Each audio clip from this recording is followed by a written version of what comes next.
क्या आपने कभी ये सोचा है कि अल्लाह ने फजर की नमाज ठीक उसी वक्त क्यों रखी जब हमारी नींद सबसे ज्यादा गहरी होती है, या असर की नमाज ऐन उसी वक्त क्यों फर्ज की गई जब हमारे अंदर दिन भर की थकावट, चिड़चिड़ापन और गुस्सा अपने उरूज पर होता है। हम में से बहुत से लोग ये समझते हैं कि ये सिर्फ एक इबादत का तरीका है या यूं ही कोई वक्त मुकर्रर कर दिया गया है, लेकिन हकीकत में ये कोई इत्तेफाक नहीं है। अल्लाह ने 5 वक्त की नमाजें बिल्कुल उन्हीं वक्तों में फर्ज की हैं जहां आपकी रूह और आपका दिमाग सबसे ज्यादा कमजोर होते हैं।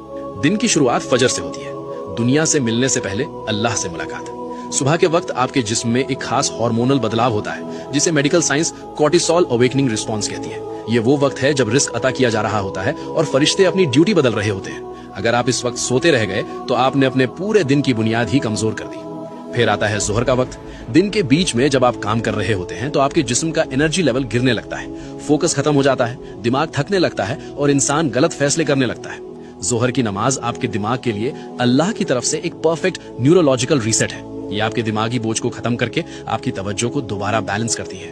अब बात करते हैं असर की, जिसे जज्बाती कमजोरी का वक्त कहा गया है। शाम से पहले के इस वक्त में इंसान अक्सर गुस्से में होता है, दूसरों पर भड़ास निकालता है और सबसे ज्यादा गलतियां करता है। इसीलिए अल्लाह ने कुरान की सूरे अल असर में वक्त की कसम खाई है।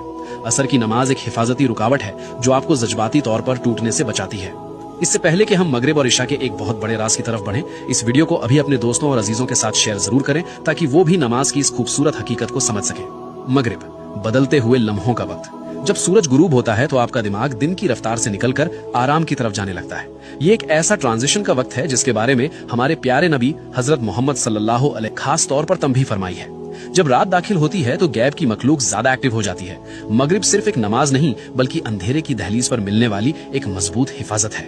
और आखिर में इशा, अंदर की दुनिया की हिफाजत।